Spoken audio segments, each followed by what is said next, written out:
Hi, Sean. I talked to you yesterday. Good. You are fantastic. Thank you. Yes. A great host. Show is great. Listen to his show. Absolutely, 95.5. One mic.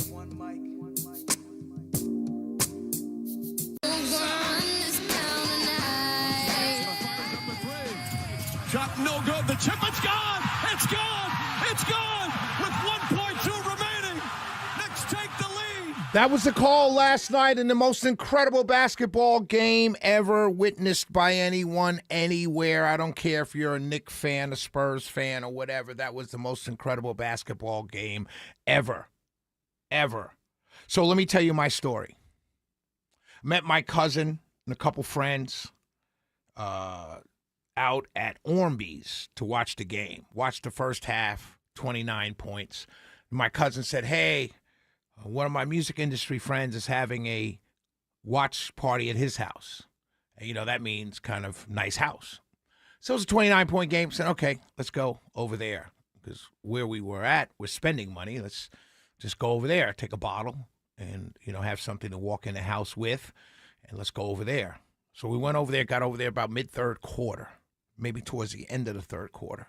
And as I'm listening to the game in my car, because I have the ability to listen to NBA basketball in my car, as I'm driving from where we were to where we were going, I see the Knicks cutting into the lead.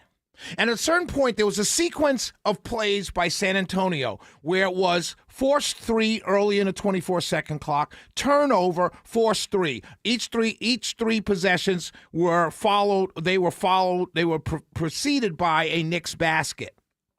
I said, man, San Antonio's going to give this game away. The Knicks may win this one. They were down by about 20. They had cut it to 15. They couldn't get over the 15 hump for a long time, for several possessions. I said, man, the Knicks can win this game. Finally got to where we were going to watch the game. All Knicks fans everywhere. Everyone out had on jerseys. One guy, actually, I complimented him. He had on a Maryland Bias, Lenny Bias Maryland jersey. I said, man, these are true basketball fans. And the game is cutting down. They cut it to 10. Then they cut it to single digits. Then they cut it to 4. And I was like, the Knicks are going to win this game. And then something very interesting happened. Jalen Brunson threw up a shot. Many people would say it was a bad shot. It was from so far away. The key to Jalen Brunson throwing up that long shot, the reason why he did it, because Wemby was away from the basket. So I'm gonna throw this up, and I got 5 because there's two guys double teaming Brunson way out past the arc. That means there's 4 Knicks players against 3 San Antonio Spurs players for the rebound. And I watched a 7'5" kid after the shot goes up, who should have been crashing that board like his very life depended on it, because it did, saunter in down the lane like it was just another shot that went up. And OG and Anunoby came crashing from the three-point line on the wing into the lane, running like his life depended upon it. And when he went sky high, he jumped to his peak ability to leap. In other words, he took a running jump, and he was going to jump higher than the other. Let's see, there were 3 outside. The other 8 players, his teammates included, on the court, and tapped the ball in. I start with this not because it's a great sports story. I start with this because that game, that one basketball game, whether you like sports or not, that one game is life. Last night's game between the New York Knicks and the San Antonio Spurs is life. Are you willing? And I'm talking to men. I'm not talking to women right now. Ladies, I apologize to you. You know I love you all very much. But I'm talking to men. As men, are you willing to be OG or Wemby? Are you willing to crash the board of life and grab every single rebound you can? Or do you work at a job where you say, oh, they overlook me. I work so hard, but they're overlooking me. Are you willing to come in before everybody else and leave after everyone else has gone home? Are you willing to do that every single day? Maybe you're not a worker. Maybe it's just you're a volunteer at some nonprofit where you say you care about the kids. Are you willing to pour into a child that you're mentoring by bringing them to your house or going to their house and helping them and going the extra mile to pour life into them the way OG crashed that board? Are you willing to do that? If you're a politician, especially during this election year, as a politician, are you just talk? Are you just the San Antonio Spurs? You're just saying all the right things in the first half, but after you win or you think you've won and you've gotten elected, are you willing to disappear on all of us, right or left? Are you willing to go the extra mile for your neighbor? Are you willing to go the extra mile for people you don't know? That game last night was the story of our lives. Because it put into perspective those who never, ever quit versus those who will take it easy when they think the job is done. Are you one of those employees that goes to work and you have a set of chores or things that you have to do? And once those things are checked off, that's it. So you work from home. You got some things you have to do. You have a couple meetings in the morning, and after those meetings are done, you're out. I'm going to go shopping. I'm going to hit the gym. I'm going to go meet my man for lunch. Whatever it is, you're just going to dip out because the job has been technically done. Or you're one of those employees that will find the next thing to do. Because that's the difference between winning and losing. We talk about it all the time, but I saw it last night. I saw the biggest man on the court, 7'5", with a 9-foot wingspan.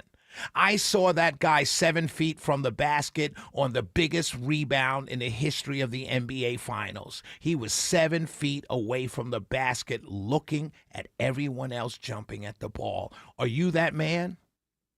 Do you come home and your wife says, honey, things a little boring. Let's spice it up. Let's go out or something. Are you that man that just says, okay, what do you want to do?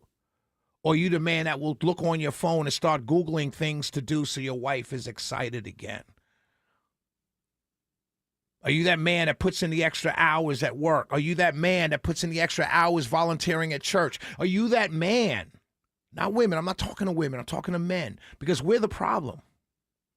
Our world right now, our country, our communities all over this country are going to you-know-what right now as we speak. You know whose fault it is? Ours.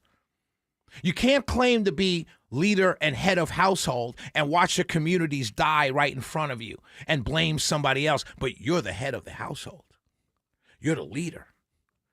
No, if you're the leader, we have to take the blame. And that game last night showed us, are we leading or are we losing? That's really what it is. That's what it boils down to. I know for me, after that game, when I woke up this morning, I was fired up to come into work today. I was ready to run through a brick wall. You know why?